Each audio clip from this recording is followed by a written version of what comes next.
तुमची मुलगी पण छोट्या शहरातून मोठ्या शहरात गेली आहे का?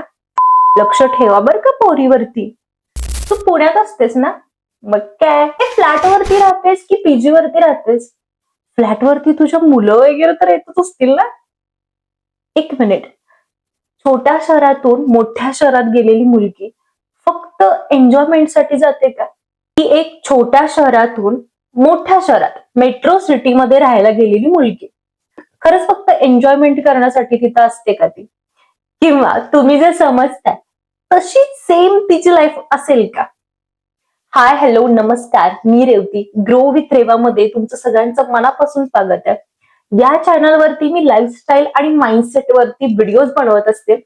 अजून माझं चॅनल सबस्क्राईब केलं नसेल तर पटकन आज आत्ता लगेचच माझं चॅनल सबस्क्राईब करून घ्या. सो आज मी ना एक सो कॉल्ड टिपिकल विषयावरती बोलणार आहे.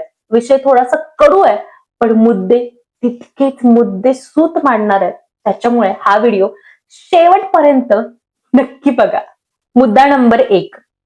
मोठ्या शहरामध्ये शिक्षणासाठी किंवा जॉबसाठी पुणे, मुंबई, बेंगलोर, दिल्ली अशा मेट्रो सिटीमध्ये छोट्या गावावरून एखादी मुलगी जाते. ती खरंच फक्त एन्जॉयमेंट करण्यासाठी तिथं जाते का? नाही, मला उत्तर द्यायची गरज नाहीये. स्वतःच्या मनाला विचारा. अपवाद असू शकतो, मी नाही असं म्हणत नाहीये, पण बऱ्यापैकी काही मुली अशा असतात ना की ज्यांना त्यांच्या फॅमिलीला फायनान्शियल सपोर्ट करायचा असतो. त्यांना त्यांच्या फॅमिलीची कंडिशन सुद्धा माहित असते. हम छोरिया छोरों से कम है क्या असं म्हणत त्या स्वतःच्या पायावरती उभे राहू पाहत असतात. स्वतःचे एक अस्तित्व निर्माण करू पाहत असतात आणि अशा मुलींकडे डाऊटफुल नजरेनं बघणं कितपत योग्य आहे ना? ओके, ठीक आहे. मी म्हणते की एन्जॉयमेंट पण करत असते. नवीन नवीन लोक जोडत असतील, नवीन मित्र मैत्रीण असतील, फिरायला वगैरे सगळं सगळं करत असतील. बट दॅट इज ओके ना. ते तिचं आयुष्य आहे. ती तिचं आयुष्य तिच्या पद्धतीनं जगते.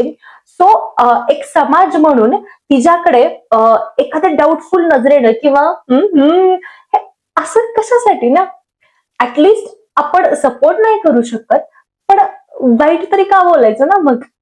तर ती एन्जॉयमेंट पण जरी करत असेल पण ती तिच्या स्वतःच्या पायावरती उभं राहून स्वतःच्या काय म्हणू आपण दमावरती ते करते. So that's absolutely fine. That's absolutely okay.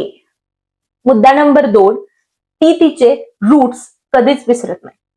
माझी सुद्धा बहीण पुण्यात असते आणि मी पाहिलंय तिला. ती 9 to 5 जॉब करते. घरी आल्यानंतर ती स्वयंपाक वगैरे सुद्धा सगळं स्वतः बनवते. मी जेव्हा 1 महिना तिच्याकडे होते ना तेव्हा मी खूप ऑब्झर्व केलं तिला. ती 9 to 5 जॉब करते. घरी आल्यानंतर स्वयंपाकही करते. दमते सुद्धा बरं का. मला अजून आठवतंय त्या दिवशी संकष्टी होती. ती घरी आली. घरी येताना ती नारळ घेऊन आली होती. तिनं पूर्ण तो नारळ खिसला. त्या नारळाचे मोदक सुद्धा बनवले. जॉब करून घरी येऊन संकष्टी होती म्हणून मोदक सुद्धा बनवले.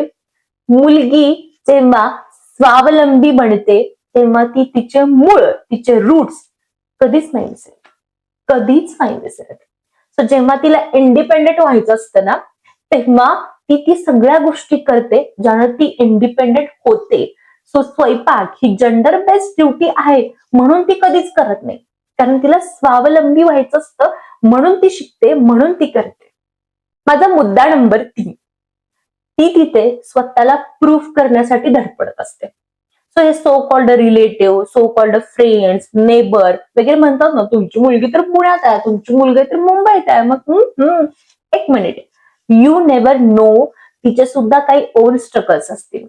कुठली बस कुठं लागते, कुठं उतरायचं, कुठून चढायचं, ते फ्रेश भाजीपाला कुठे चांगला मिळतो, कुठे चांगली मेस आहे, पीजी कशी शोधायची, फ्लॅट कुठे मिळतात चांगले, इथं पासूनचा तिचा एक काहीतरी स्ट्रगल सुरू आहे. हे तुम्हाला नाही माहिती. आणि ती तितकी टॅलेंटेड आहे म्हणून ती मोठ्या सिटीमध्ये चांगल्या कंपनीमध्ये जॉब करते.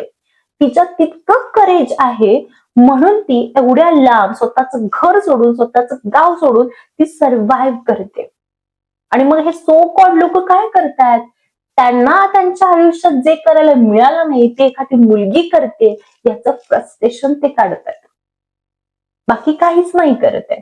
So you don't want to support then बाई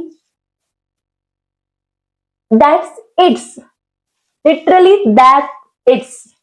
मी अजूनही म्हणते की ह्याला सुद्धा काही अपवाद असेल, पण ह्याच्या परे जाऊन काही मुली जेन्युअनली स्वतःला प्रूव्ह करण्यासाठी, स्वतःच्या फॅमिलीला फायनान्शियल सपोर्ट देण्यासाठी किंवा एखादं चांगलं एज्युकेशन घेण्यासाठी गेलेलं असतात.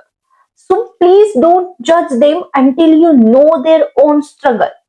आम्ही मुलींना भिंतीवर दिसलेल्या पालीला सुद्धा घाबरतो, पण तरी सुद्धा पुण्या मुंबई सारख्या मोठ्या शहरात जाऊन स्वतःला प्रूव्ह करतो आणि रोज स्ट्रगल करत असतो. कदाचित ना हे माइंडसेट ना आजच्या दिवशी, महिला दिनाच्या दिवशी एखाद्या मुलीला दिलेलं सगळ्यात बेस्ट गिफ्ट असेल. हे माझे जे मुद्दे मी मांडले ना ते खरंच जेन्युअनली पटले असतील तर मला कमेंट सेक्शन मध्ये सांगायला अजिबात विसरू नका.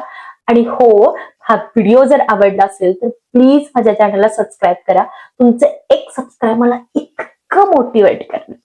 भेटू पुन्हा परत एकदा अशाच एका खूप छान मुद्देसूद व्हिडिओमध्ये. तोपर्यंत खुश राहा, स्वतःची काळजी घ्या. बाय.